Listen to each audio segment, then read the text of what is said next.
until my well runs dry. And all your sins all over me, baby,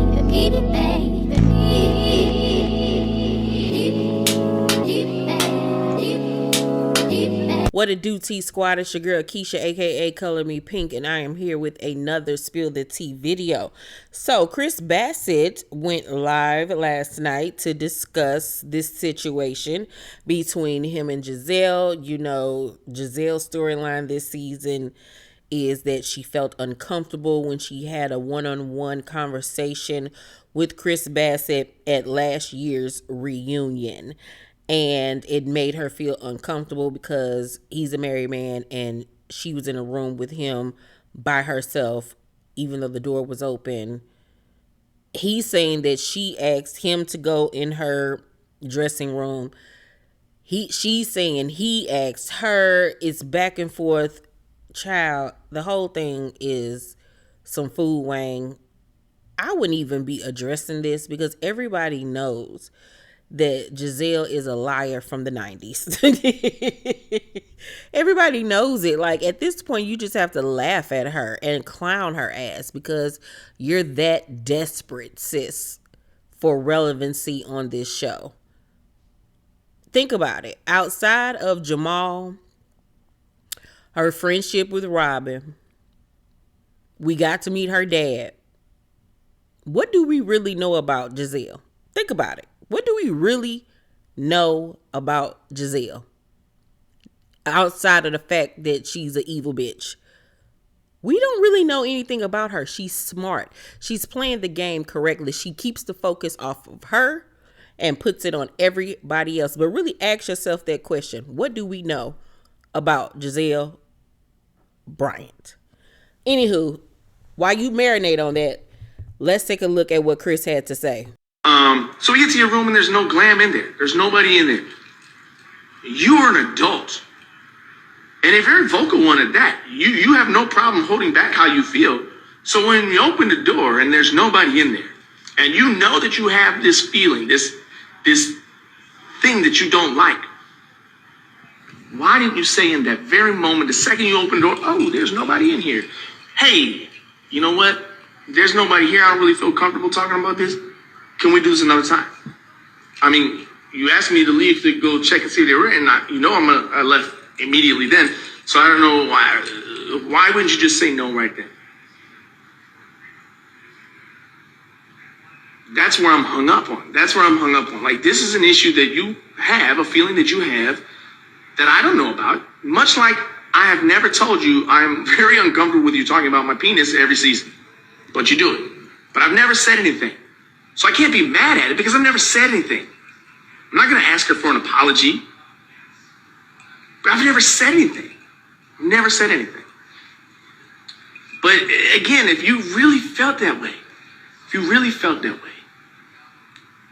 like you said something to Robin that night, that's what you said. So why didn't you call Candace the next day, the next week, 2 weeks later? A month later, why did you wait 5 months until there was a camera rolling to say that? Why? You know, everybody talks, I'm not talking about that either, but whatever. And I see a lot of it. She needed a storyline. Yeah. If she did that for a storyline, that's really sad. And I feel sorry for her. If that's the best you have to offer, maybe this isn't your platform. I don't know. Clearly, I thought I knew somebody that I was friendly with, that we were friends. But clearly what I thought was not Giselle made your penis a friend of. Jesus Christ. Giselle has no leg, foot, crutch, anything to stand on. This is, like we've all said, is the same man whose penis you have talked about since he arrived on this show. To his face, around the girls, he's never came on to you, never made a pass at you, anything of that nature. And you and we all knew that at last year's reunion, he was tipsy, he was drunk or whatever. So why then would you even want to have a conversation with him in a room by yourself?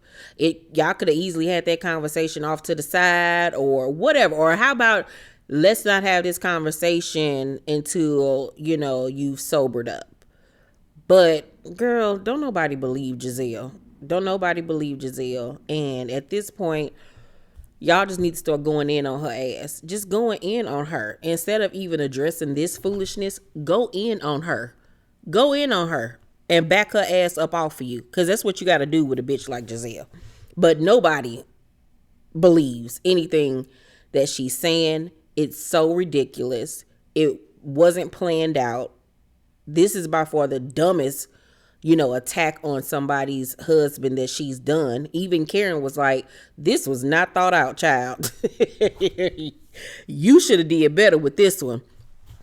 Because everybody knows this is her ammo. This is what she does every season. Goes after somebody's marriage. It's old and it's stale at this point. Think of something new. But y'all need to start dragging her ass. That's what y'all need to start doing on this damn show. Get her ass. And she won't say shit else about you. She won't say shit. Has she said anything else about Wendy? Oh, okay. Once Wendy cussed her ass the fuck out, she steers clear of Wendy, honey. She don't want that smoke again. All right? Let me know what y'all think about what Chris had to say down below in the comment section, you guys. Make sure to thumbs up this video, like and subscribe, and hit that notification bell button. I love you guys, and I'll see you on the next video. Bye.